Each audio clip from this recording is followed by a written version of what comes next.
सभी को मेरी ओर से राम राम। तो आज हम बालकांड के प्रथम सोपान में श्री सीताराम धाम परिकर वंदना का श्रवण करेंगे। तो आइए शुरू करते हैं। इसमें तुलसीदास जी कहते हैं, मैं अति पवित्र श्री अयोध्यापुरी और कलयुग के पापों का नाश करने वाली श्री सरयू नदी की वंदना करता हूँ। फिर अवधपुरी के उन नर नारियों को प्रणाम करता हूँ जिन पर प्रभु श्री रामचंद्र जी की ममता थोड़ी नहीं है अर्थात बहुत है। उन्होंने सीता जी की निंदा करने वाले धोबी और उनके समर्थक पूर्ण नर नारियों का पाप समूह को नाश कर उनको शोक रहित बनाकर अपने धाम में बसा दिया। मैं कौशल्या रूपी पूर्व दिशा की वंदना करता हूँ जिसकी कीर्ति समस्त संसार में फैल रही है। जहाँ कौशल्या रूपी पूर्व दिशा से विश्व को सुख देने वाले और दुष्ट रूपी कमलों के लिए पाले के समान श्री रामचंद्र जी रूपी सुंदर चंद्रमा प्रकट हुए। सब रानियों सहित राजा दशरथ जी को पुण्य और सुंदर कल्याण की मूर्ति मानकर मैं मन वचन कर्म से प्रणाम करता हूँ। अपने पुत्र का सेवक जानकर वे मुझ पर कृपा करें जिनको रचकर ब्रह्मा जी ने भी बड़ाई पाई तथा जो श्री राम जी के माता और पिता होने के कारण महिमा की सीमा है। मैं अवध के राजा श्री दशरथ जी की वंदना करता हूँ जिनका श्री राम जी के चरणों में सच्चा प्रेम था, जिन्होंने दीन दयालु प्रभु के बिछुड़ते ही अपने प्यारे शरीर को मामूली तिनके की तरह त्याग दिया। मैं परिवार सहित राजा जनक जी को प्रणाम करता हूँ जिनका श्री राम जी के चरणों में गुड़ प्रेम था, जिसको उन्होंने योग और भोग में छिपा रखा था, परंतु श्री रामचंद्र जी को देखते ही वह प्रकट हो गया।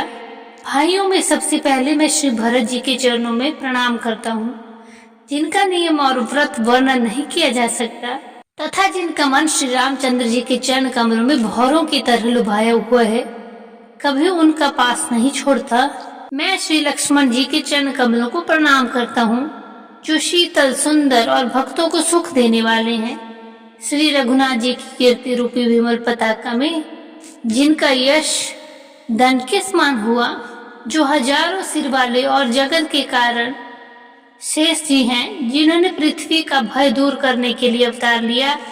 विगुणों की खान कृपा सिंधु सुमित्रा नंदन श्री लक्ष्मण जी मुझ पर सदा प्रसन्न रहें। मैं श्री शत्रुघ्न जी के चरण कमलों को प्रणाम करता हूँ जो बड़े वीर सुशील और श्री भरत जी के पीछे चलने वाले हैं। मैं महावीर श्री हनुमान जी की विनती करता हूँ जिनके यश का श्री रामचंद्र जी ने स्वयं अपने श्रीमुख से वर्णन किया है। मैं पवन कुमार श्री हनुमान जी को प्रणाम करता हूँ जो दुष्ट रूपी वन को भस्म करने के लिए अग्नि रूप हैं, जो ज्ञान की घन मूर्ति हैं और जिनके हृदय रूपी भवन में धनुष बाण धारण किए श्री रामचंद्र जी निवास करते हैं। वानरों के राजा सुग्रीव जी, रीछों के राजा जामवान जी, राक्षसों के राजा विभीषण जी और अंगद जी आदि जिनका वानरों का समाज है, सबके सुंदर चरणों की मैं वंदना करता हूँ जिन्होंने अधम पशु और राक्षस आदि शरीर में भी श्री रामचंद्र जी को प्राप्त कर लिया। पशु पक्षी देवता मनुष्य असुर समेत जितने श्री रामचंद्र जी के चरणों के उपासक हैं, मैं उन सब के चरण कमलों की वंदना करता हूँ जो श्री राम जी के निष्काम सेवक हैं। सुखदेव जी, सनकादि, नारद मुनि आदि जितने भक्त और परम ज्ञानी श्रेष्ठ मुनि हैं, मैं धरती पर सिर टेक कर उन सबको प्रणाम करता हूँ। हे मुनीश्वरों, आप सब मुझको अपना दास जानकर कृपा कीजिए।